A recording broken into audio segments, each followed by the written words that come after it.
আকাশ ডাকে আজ আমায়, পাহাড়ে ডাকে আজ আমায়, আকাশ ডাকে আজ আমায়, পাহাড়ে ডাকে আজ আমায়, পথ হারানোর রে পথ ধরে অসীম জানায়, আয় রে আয় আয় রে আয়। গাড়ি বেশিক্ষণ দাঁড়াবে না কিন্তু। সময় এসছে, সময়।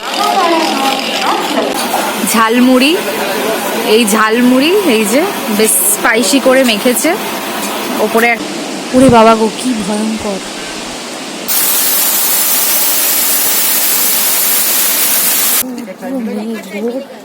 Hotel Pine Reach. রান্নাগুলো কিন্তু খুব সুন্দর। নমস্কার, এক্সপ্লোর উইথ প্রিয়াঙ্কায় সকলকে স্বাগত জানাই। কেমন আছেন সবাই? আগের দিনের লামাহাটা পর্বের পর আজ নেক্সট পর্ব নিয়ে চলে এসেছি আপনাদের কাছে। চলুন তাহলে যাওয়া যাক। এসেই গেছি প্রায়। আমরা আজকে এসেছি তাকদা টি গার্ডেন। আমি দার্জিলিংয়ের অনেকগুলোই টি গার্ডেন আছে কাছাকাছি, আমি কিন্তু তাকদাটাই বেশি প্রেফার করেছি, আমার বেশ ভালো লেগেছে। এখানে তিনচুলে, পেশক আর তাকদা কোনো টি গার্ডেনই কিন্তু খারাপ না। অনেকগুলো টি গার্ডেন কিন্তু দার্জিলিংয়ে রয়েছে, এছাড়া অনেকগুলো রয়েছে, আমি সবকটার নাম আর মেনশন করছি না, হয়তো অনেকে সবাই জানেন, আর না জানলে একটু গুগল করে নেবেন, আশা করি সবাই জানতে পারবেন। যাই হোক, আমি এসেছি আজকে তাকদা। তিনচুলের ওপর দিয়ে এলাম, তিনচুলেতে আমি নামিনি, কিন্তু সত্যিই সুন্দর লাগছিল দেখতে নিচ থেকে। তো তাকদায় এসেছি, তাকদায় টি গার্ডেনটা ভেতরটা ঢুকি, ভালো করে ঘুরে নিই। আর ওনারা দেখুন কাজ করছেন, কিন্তু ওনাদের সাথে একটু কথা বলতে হবে। চলুন তাহলে যাওয়া যাক। এখানে এসে এই যে আলাপ হলো এনার সাথে, রাস্তায় দেখি বেশ আমার পথ চিনিয়ে নিয়ে যাচ্ছে। আসলে কি বলুন তো, পাহাড়ি কুকুর কিন্তু ভীষণভাবে ওরা কিন্তু এত মায়াবী হয়, মানে ওদের ছেড়ে যেতে ইচ্ছে করবে না, এত সুন্দর। খুব ফ্রেন্ডলি হয় কিন্তু পাহাড়ি কুকুর। যাই হোক, ও আমার কাছে একটু বিস্কিট ছিল, তাই ভাবলাম ওকে বেরিয়ে একটু। পড়েছি সকাল সকাল আর চলে এসেছি। আজকে কিন্তু আকাশের মুখ একটু ভারী, চেষ্টা করছি যদি রোদ ওঠে তাহলে কিন্তু আরও সিনারিটা খুব ভালো, মানে দারুণ আসবে, আপনাদের দেখাতে পারবো। এই যে এসে গেছি তাকদা চা বাগান। এখানে সমস্ত চায়ের শ্রমিকরা কাজ করছেন, চা পাতা তোলা হচ্ছে। আমি যাব চা বাগানে। এই যে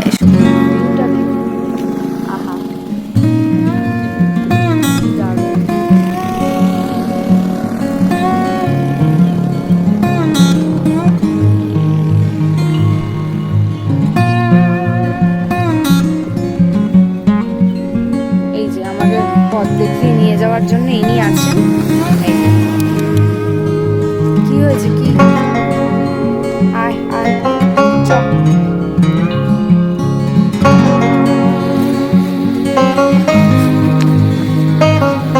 বর্ষাকাল হলে কি হবে, একটা কিন্তু ঠান্ডার আমেজ রয়েছে, বেশ ভালো এখানটা ঠান্ডা অনুভব হচ্ছে। চারিদিকটা ফাঁকা তো, যার জন্য ঠান্ডাটা আরও ভালো বোঝা যাচ্ছে। যাই হোক, বেশ মনোরম ওয়েদার, এত সুন্দর ওয়েদার, এত সুন্দর দৃশ্য, সত্যি বলতে এত সুন্দর চিত্র আমার মনের গহীনে গেঁথে গেছে। সত্যি বলতে এখানটা ছেড়ে আমার যেতে ইচ্ছে করছে না, খুব ভালো লাগছে এখানটা। আর চায়ের পাতাগুলো হাতে ধরে ধরে দেখছি তো আরও বেশি ভালো লাগছে। এটা কিন্তু অন্য টি গার্ডেনে মেবি হয়তো ধরতে নাও দিতে পারে, কিন্তু এখানে কিন্তু আমি খুব অনায়াসে বেশ কাছ থেকে ধরলাম, বেশ ভালো লাগলো। ওনারাও যথেষ্ট সহযোগিতা করেছে ব্যাপারে। চা গাছের পাতা মোটামুটি 3 ধরনের রয়েছে, আমি দেখাবো এখানে। মানে আমি চায়ের কোয়ালিটি বলছি না, মানে চায়ের বিভিন্ন ধরনের চা পাতার গাছ রয়েছে, সেটা তো রয়েছে, সেটা বহু রকম। আমি ওনাদের সাথে কথাও বলবো এই ব্যাপারে।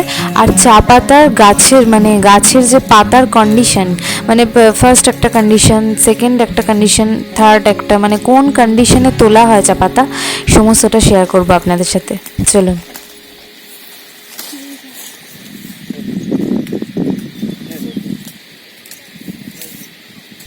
আমি শুধু ফলো করছি ওনারা কিভাবে করছেন, আর এত সুন্দরভাবে নিপুণভাবে কাজগুলো করছেন।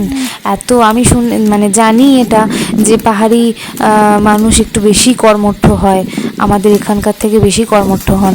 তো এটা দেখে সত্যি আমার ভীষণ ভালো লাগছে, তাই আপনাদের সাথে শেয়ার করছি। ये सब ग्रीन पत्ते आप लोग तोड़ते हैं? अच्छा, ये ऐसा वाला।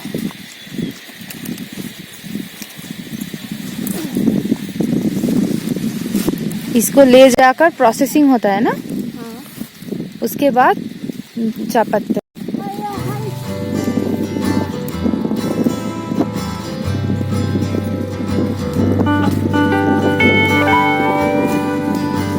চারিদিকটা এক অদ্ভুত নিস্তব্ধতা আর বাতাসের এই মলিন স্নিগ্ধতা সত্যি বলছি মনটা বারংবার ছুঁয়ে যাচ্ছে। এত সুন্দর পরিবেশ ছেড়ে কেই বা যেতে চায় বলুন। আর আপনাদের সাথে শেয়ার করছি আমার নিজেরও মনে হচ্ছে আমি এখানেই বোধহয় ঘন্টার পর ঘন্টা বসে যাই, মানে এত সুন্দর লাগছে সত্যি বলছি। যদি কাছ থেকে এসে না দেখেন এই টি গার্ডেনটা খুব বড় মিস করবেন। অবশ্যই আমি রেকমেন্ড করব যে এইখানে এসে একবার হলেও ঘুরে যাবেন। এই মানে তাকদা টি গার্ডেনের সামনে রাস্তাটাই একটা বড় অদ্ভুত সুন্দর, মানে এসে মনে হবে যে এখানেই বসে থাকি বোধহয়। আমি ঘুরছি, ঘুরতে ঘুরতে একটু ওনাদের সাথে কথোপকথন চলছে আর কি, একটু জানার কৌতূহল, আর কিছু না। যেটুকু জানতে পারবো সেটুকু আপনাদের সাথে শেয়ার করব।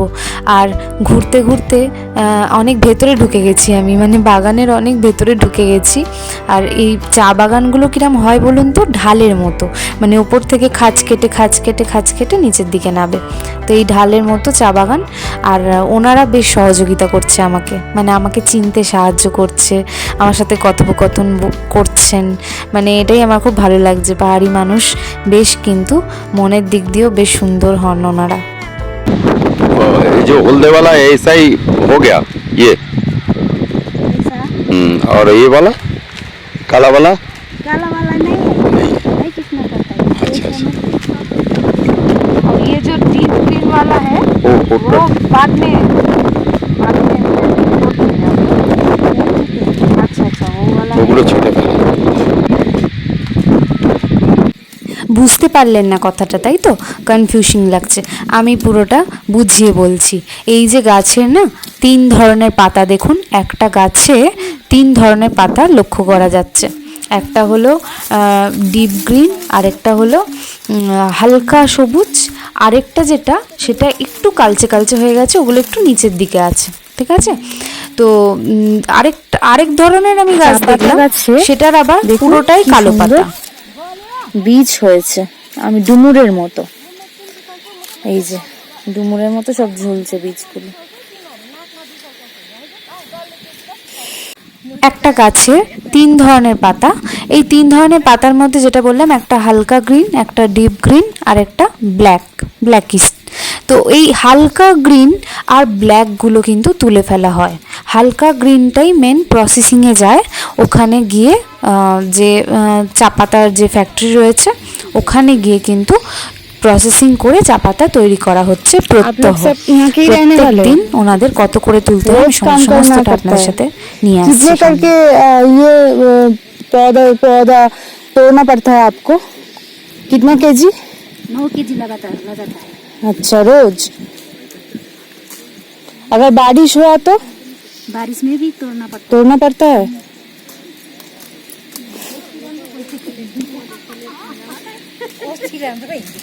শুনলেন তো, প্রত্যহ 9 কেজি করে ওনাদের চা পাতা তুলতেই হয়। চা পাতা পার হেড প্রত্যহ 9 কেজি করে ওনাদের চা পাতা তুলতে। কথা বলে যেটা জানতে পারলাম, তার বিনিময়ে এনারা মজুরি পান।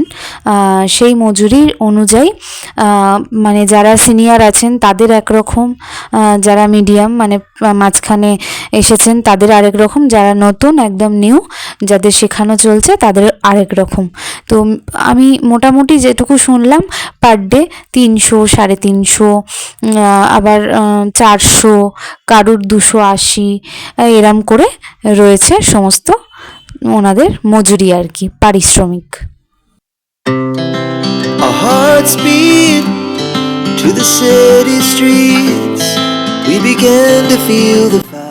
শেষে মন ভরে তাকদা টি গার্ডেনটা রাস্তায় উঠে ভালো করে দেখে নিলাম আর ঝটপট করে কয়েকটা ভিডিও করে নিলাম। ব্যাস এবার রওনা দেব দার্জিলিংয়ের উদ্দেশ্যে। তার আগে আমি একবার যাব লেপচা জগৎ, কারণ আমার যাওয়ার পথেই পড়বে লেপচা জগৎ।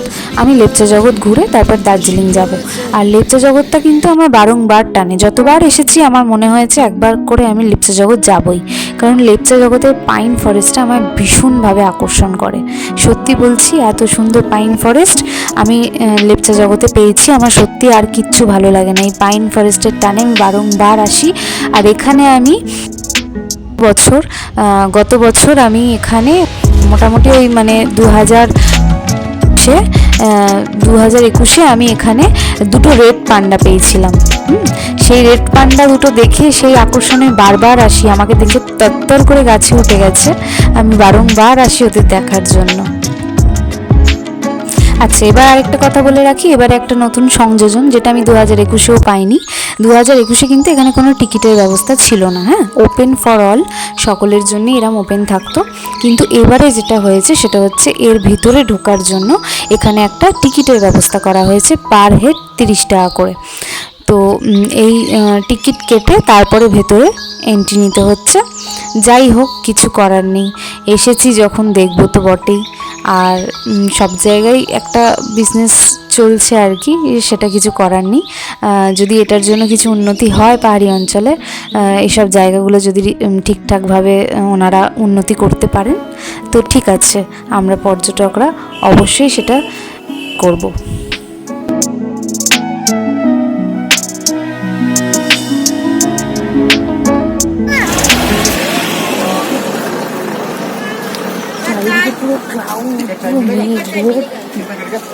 ভর্তি মেঘ।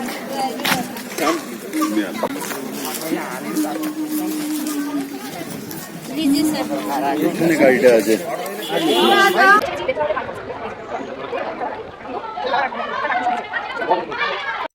আচ্ছা, আমার দর্শক বন্ধুদের একটা কথা আমি বলে রাখি, বর্ষাকালে এই সব জায়গায় এলে, নর্থ বেঙ্গলের যেখানেই যান, পাইন ফরেস্ট এরম কোনো জায়গায় এলে একটু সচেতন হয়ে থাকবেন। কারণ মাটিগুলো যেহেতু সূর্যের আলো তো সেরমভাবে ঢোকে না, আর বর্ষার জলটা পড়ে, যার জন্য আর কুয়াশা প্রচণ্ড, মেঘও মানে মেঘ যাচ্ছে। তো সেক্ষেত্রে কি হয়, রাস্তাঘাট আর এই ভেতরটা বিশেষত ভীষণভাবে পিচ্ছিল হয়ে থাকে। এই যে আমি উঠে পড়েছি, কিন্তু নামতে একটু কষ্ট হচ্ছে, কারণ ভীষণভাবে জুতো হড়কে যাচ্ছে আর কি। পা পিছলে পড়ে যাওয়ার একটা বিশাল চান্স থাকে। এসে গেছি ঘুম স্টেশন। সব থেকে একদম উচ্চতম স্টেশন হলো এই ঘুম স্টেশন। এই যে এইখান থেকে ভাগ হয়ে যাচ্ছে, একটা দিক চলে যাচ্ছে দার্জিলিং, আর এই দিকে চলে যাচ্ছে মিরিক, লেপচা জগৎ, সমস্ত রাইট সাইডে। এই হলো ঘুম স্টেশন। এখানে দু ধরনের টয় ট্রেন চলে। একটা হলো যেটা হলো কয়লাতে চলে এখনো পর্যন্ত, আরেকটা হলো ডিজেল। বাতাসিয়া লুপ ঘুরে দার্জিলিং থেকে শুরু হচ্ছে, ঘুমে এসে এন্ড হচ্ছে। এই টয় ট্রেন, জয়রাইড টয় ট্রেনের দু ধরনের ভাড়া রয়েছে, কারণ আমি আগেই উল্লেখ করেছি যে এখানে দু ধরনের টয় ট্রেন চলে। একটি হলো স্টিম ইঞ্জিন আর একটি হলো ডিজেল ইঞ্জিন। ডিজেল ইঞ্জিনের ভাড়া হলো 1000 টাকা, আর স্টিম ইঞ্জিনের ফেয়ার হলো 1600 টাকা। এখানে কিন্তু দু ধরনের ফেয়ার রয়েছে দুটো ট্রেনে। এছাড়া ট্রেনের শিডিউল বিভিন্ন ধরনের রয়েছে, এগুলোর জন্য অবশ্যই একটু গুগল করে নেবেন, আর ওনাদের ওয়েবসাইটে ঢুকেও দেখতে পারেন। আগে থেকে টিকিট বুকিংয়ের জন্য ওনাদের ওয়েবসাইট ফলো করুন, আর যদি আগে থেকে না কাটতে হয় তাহলে গিয়েই টিকিট পেয়ে যাবেন অ্যাভেলেবেল। সেক্ষেত্রে ওখানে গিয়ে ডিরেক্টলি টিকিট বুক করতে পারেন। অসম্ভবভাবে দুঃখিত আমি, কারণ আমি আগের ভিডিওতেই বলেছি আমার বেশ কিছু ডেটা পুরোপুরি ডিলিট হয়ে যাওয়ার জন্য আমি সেগুলো পাইনি। তাই আপনাদের আমি এই ট্রেন টাইম শিডিউলটা শেয়ার করতে পারলাম না, যেটা ইতিমধ্যে আমার কাছে নেই। তার জন্য অবশ্যই একটু গুগল বা ওনাদের ওয়েবসাইটে যোগাযোগ করে নেবেন। চলুন এবার আপনাদের নিয়ে যাই বাতাসিয়া লুপ। হয়ে গেল ঘুম স্টেশনটা ঘোরা, এবার যাব বাতাসিয়া লুপ। দেখি ওখানে গিয়ে কি কি দেখা যায়, বাকিটা আপনাদের যেতে যেতে শেয়ার করব অবশ্যই। যাওয়া যাক তাহলে। বাতাসিয়া লুপে এলাম। বাতাসিয়া লুপে টিকিট সিস্টেম রয়েছে, টিকিট কেটে ভেতরে ঢুকতে হবে। Entry price 50 rupees per head.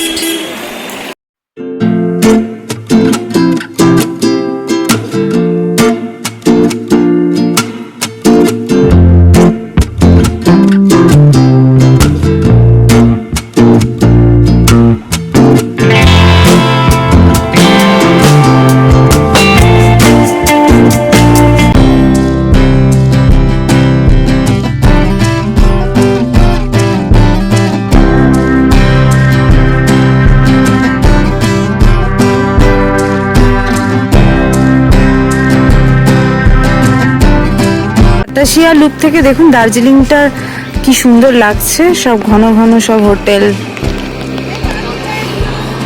অসাধারণ। I love Darjeeling. এটার জন্যই অপেক্ষা করছিলাম, অবশেষে চলে এলো দার্জিলিং থেকে টয় ট্রেন বাতাসিয়া লুপে। এখানে বেশ কিছুক্ষণ দাঁড়াবে, 15-20 মিনিট বা আধা ঘন্টা দাঁড়িয়ে এখানে কিছুক্ষণ মানুষ ছবি টবি যা তোলার তুলে নিলে আবার এখান থেকে ঘোরাতে ঘোরাতে লাস্টে ঘুম স্টেশনে গিয়ে থামবে।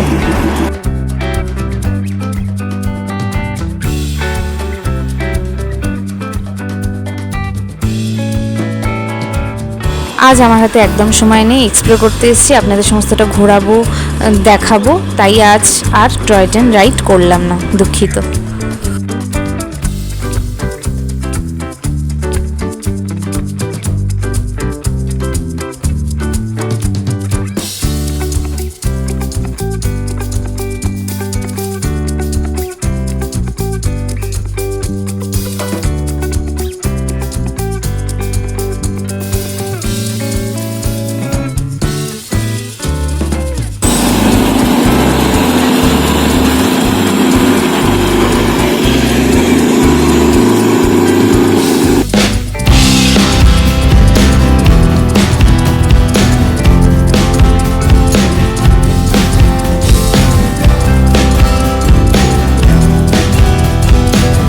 ব্যাস, টয় ট্রেন চললো টয় ট্রেনের গন্তব্যে, আর আমি চললাম আমার নিজের গন্তব্যে, মানে কুইন অফ হিলস।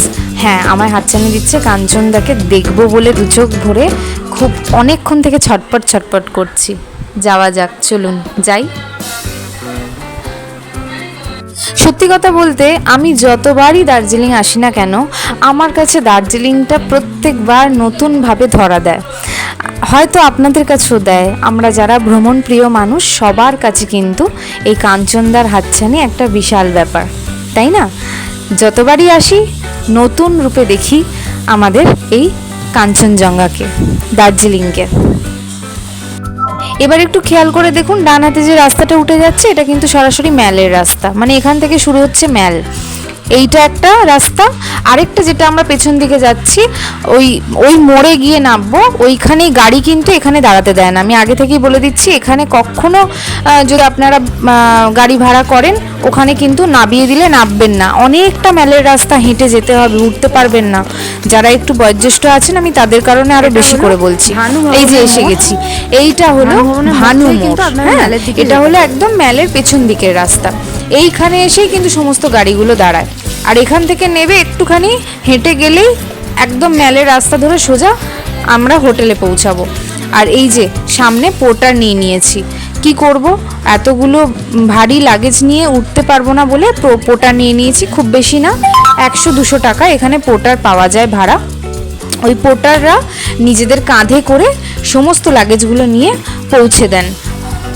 হয়তো কষ্ট লাগে খুব, কিন্তু কিছু করার নেই, ওনাদের এইগুলোই রুজি রোজগার। মানে আমরা যদি ওনাদের না এইভাবে না কাজে লাগাই ওনাদের হয়তো পেটই চলবে না, মানে ওনাদের এটাই রুজি রোজগার। আর সত্যি কথা বলতে পাহাড়ি মানুষ ভীষণ কর্মঠ।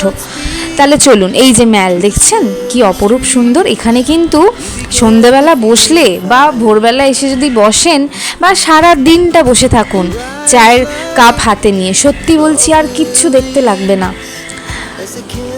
আর কিচ্ছু দেখতে লাগবে না, শুধু এখানে বসে বসেই সারা দিনটা কেটে যেতে পারে। এত সুন্দর, এত অপূর্ব দৃশ্য। আর সাইডে গেলেই কাঞ্চনজঙ্ঘা একদম হাতের মুঠোয়। দুঃখিত, আজকে মেঘলা আকাশ, আমি তাই আজকে দেখাতে পারছি না। আমি হোটেলে যাই, আকাশ পরিষ্কার হলেই বেরিয়ে প্রথমে আপনাদের সাথে শেয়ার করব। যাওয়া যাক, দেখি কি হোটেল পাই। চলুন, আমি কিন্তু আগে থেকে হোটেল বুক করে আসিনি। এই মুখে মাঝ বরাবর দাঁড়ালে দুদিকে রাস্তা ভাগ হয়ে যাচ্ছে, দুদিকেই যথেষ্ট পরিমাণ হোটেল রয়েছে। এই যে আমি যে রাস্তাটায় ঢুকছি দেখুন সোজা, এটা হলো ওই যে গাড়ি করে আসছিলাম বললাম যে উঁচুর দিকে যে রাস্তাটা ঢুকে যাচ্ছে ওটা মেলে যাচ্ছে, এইটাই সেই রাস্তা। হ্যাঁ, এই রাস্তাটা দিয়ে নামলে একদম ওখানে গিয়ে থামছে। এটা কিন্তু হাঁটা পথ, এটা কিন্তু গাড়ি পথ না। এখানে কিন্তু কোনো গাড়ি ঘোড়া বাইক কিচ্ছু অ্যালাউ নেই, পুরোটাই রেস্ট্রিক্টেড। আচ্ছা, এবার আমি এই হোটেলটা আমি আগেও থেকে গেছি, আমি বলেছিলাম এবারে একটা দারুণ ভিডিও নিয়ে আসব। সেই সবার কাছে পরিচিত হন্টেড হোটেল। হ্যাঁ, আমি এই হোটেলেই এই হলো এই হোটেলের হোটেলে room। নিয়েছি। আমি আমি নিয়েছি এটা first দেখতে চাই floor-এ। সত্যি হন্টেড কিনা, আমি আপনাদের সাথে শেয়ার করব সেই ফিলিংসটা। বেশ পুরনো আদলের একটা খাট, বেড, পুরনো আদলের একটা বেড, ব্ল্যাঙ্কেট দিয়ে দিয়েছে, পিলো। এটা হলো ভিউ রুম, ফায়ারপ্লেস রয়েছে, এটা উইন্টারে লাগে। সেই পুরনো আদলের সব কাজ।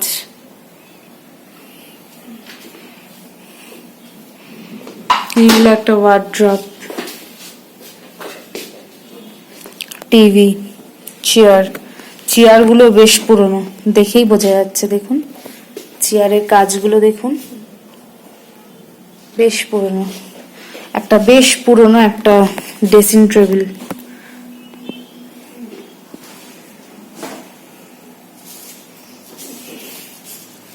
এই যে এটা হলো ভিউ রুম, যেহেতু জানলা উইন্ডো ওপেন করলেই, এখন কিন্তু ক্লাউড আছে বাইরে, প্রচুর মেঘের কারণে আমি দেখাতে পাচ্ছি না, নইলে পাহাড়ের ভিউটা পুরো দেখা যায় এই রুম থেকে।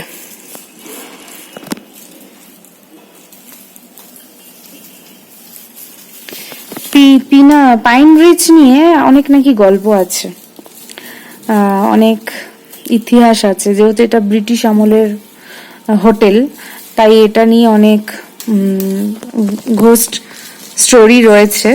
তো দেখা যাক সেরকম কিছু সম্মুখীন হই কিনা। এখানে একটা সোফা রয়েছে, এই যে মা বসে আছে, মা কিন্তু বেশ এই সাহসী। একটা টেবিল, এই একটা উইন্ডো, এখান থেকেও ভিউ রয়েছে। ওয়াশরুমের সমস্ত সুবিধা রয়েছে, গিজারও রয়েছে। ফার্নিচারগুলো দেখছেন সব ব্রিটিশ আমলের। আমার পৌঁছাতে এখানে প্রায় বিকেল 4টে বেজে গেছে। অত্যন্ত পেটে ছুঁচো দৌড় দিচ্ছে, তাই আগে আমায় মানে খেয়ে নিতে হবে, আর একটু ফ্রেশ হয়ে আমরা বেরিয়ে পড়লাম হোটেলের উদ্দেশ্যে খাবার। আমি এখানে দার্জিলিং এলেই একটা হোটেল রেকমেন্ড করব, যার খাবার দাবার যথেষ্ট ভালো। সেটা হলো এই ম্যালের রাস্তা ধরে, একদম এই সামনের রাস্তা ধরে নিচে নেবেই ডান দিকে বেঁকে গেলেই হোটেল মহাকাল বলে একটি রেস্টুরেন্ট পাবে, যেটা হলো বাঙালি রেস্টুরেন্ট। হ্যাঁ, ওখানে বাঙালি আইটেম সমস্ত কিছু পাবেন, কারণ ওই হোটেলের মালিকই বাঙালি, দত্ত। তো সুতরাং কোনো অসুবিধা হবে না, ওই হোটেলের খাবার অত্যন্ত ভালো, আমি রেকমেন্ড করব। যদি চান তাহলে অবশ্যই আমি বলবো ওখানে গিয়ে খেতে পারেন। আমি সমস্ত তাদের ডিটেলস দেওয়ার চেষ্টা করব, ফোন নাম্বার দিয়ে দেওয়ার চেষ্টা করব। আরেকটা যেটা ব্যাপার, এইখানে এই ম্যালের রাস্তায় আমি যাওয়ার পর শুনলাম যে নতুন একটা খুলেছে, সেটা হলো 16 আনা বাঙালিয়ানা। এনাদের ব্রাঞ্চ নানান জায়গায় রয়েছে, সবাই জানেন আশা করি, গুগল করে নিতে পারেন যারা জানেন না। এই 16 আনা বাঙালিয়ানায় ঢুকে আজকে দুপুরের লাঞ্চটাই বিকেল 4টের সময় করতে হবে, কিছু করার নেই। এই যে সামনে ডান দিকে দেখছেন, এটা হলো গ্লিনারিস। আমরা দার্জিলিং যারা ভ্রমণ প্রিয় মানুষ, যারা দার্জিলিংকে ভালোবাসি, তারা অবশ্যই এলে গ্লিনারিসকে চিনবে না এমনটা হয় না। এই সামনে গ্লিনারিসের এই সামনের রাউন্ড শেপে এখানে কিন্তু সবাই একটা করে এলে সেলফি তুলবে। এখনো পর্যন্ত আমি তুলিনি, বাট এটা একটা সেলফি জোন করে নিয়েছে মানুষজন। আমাদের মতো যারা ছবি তুলতে ভালোবাসি, আমরা সবাই কিন্তু এখানে এসে একটা সেলফি স্মৃতি হিসেবে অ্যালবামে বা মনের মণিকোঠায় বা মোবাইলের একটা ছোট্ট কোণে রেখে দিতে ভালোবাসি। হ্যাঁ, ঠিক তাই। এরপরেই এই গ্লিনারিসের একটু এগালেই, এই সামনের দিকে একটুখানি 2-4 পা গেলেই ডান হাতে পড়বে, ওই দেখা যাচ্ছে লাল রঙের এটা, ওইখানে হচ্ছে ক্যাভেন্ডার্স। আর দুপাশটা এত দোকান, এসে গেছি ম্যালের ওই রোডটার উপর। এই যে এসে গেছি রোডটার উপর। নতুন মহাকালে তো খাই, আজকে এবারে ট্রাই করব 16 আনা বাঙালিয়ানা। ঢুকেছি লাঞ্চে, দেখি কিরম টেস্ট। কি মাছ আছে? ভালো মাছ আছে।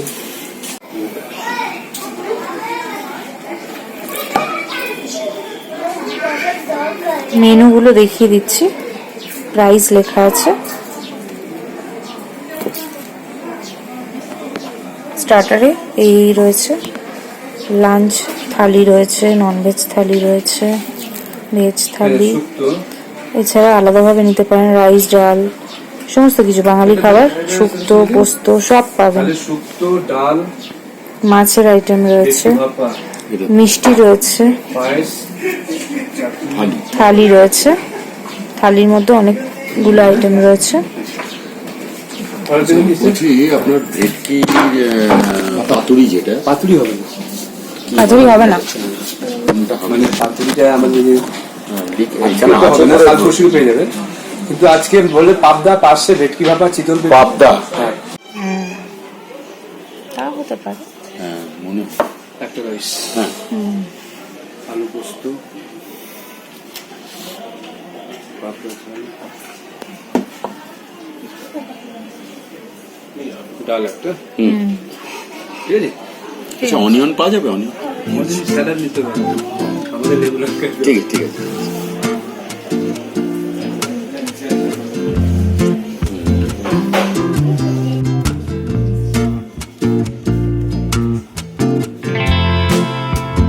খাবার ভালো, খাবার খারাপ না, টেস্ট আছে।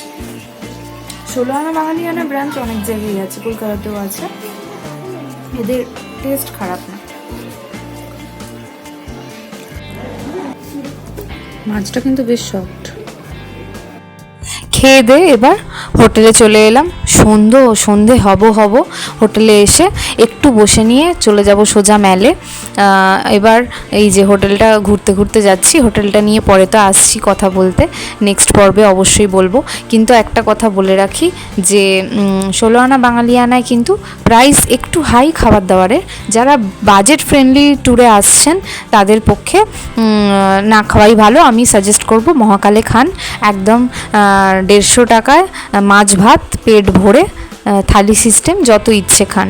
আর রান্না কিন্তু অপূর্ব, মানে চাটনি, দই, মিষ্টি সমস্ত কিছু দেন ওনারা। আমি আসবো, সেই মহাকালের ভিডিও নিয়েও আসবো অবশ্যই। আর নেক্সট পর্বে এই হন্টেড হোটেলটাতে আমি অবশ্যই ঘুরিয়ে দেখাবো কি কি দেখছি না দেখছি, কোথায় কি আছে। হোটেলটা কিন্তু বিশাল বড়। যাই হোক, এই পর্বটা কিরাম লাগলো অবশ্যই কমেন্ট করে জানাবেন। আর কিছু জানার থাকলে, যদি কোনো ভুল ত্রুটি হয়ে থাকে ক্ষমা করবেন, হয়তো মিস করে ফেলেছি, কিছু বলতে হতে পারে। যাই হোক, আর যদি ভালো লাগে তাহলে অবশ্যই একটা লাইক, শেয়ার, সাবস্ক্রাইব করে দেবেন, দিয়ে পাশে থাকবেন আমার। আশা করছি আগামী দিনে আরও নতুন নতুন ভিডিও আমি আনতে পারবো। এখন হয়তো একটু আমার ছন্দটা কেটেছে, মানে আমি রেগুলার ভিত্তিক ছাড়তে পারছি না, কিন্তু খুব তাড়াতাড়ি আমি এর পরের পর্বটাই খুব তাড়াতাড়ি আনার চেষ্টা করব, কথা দিলাম। সাথে থাকবেন, পাশে থাকবেন, আর সবাই সুস্থ থাকবেন। ধন্যবাদ। আজকের জন্য সবাইকে টাটা।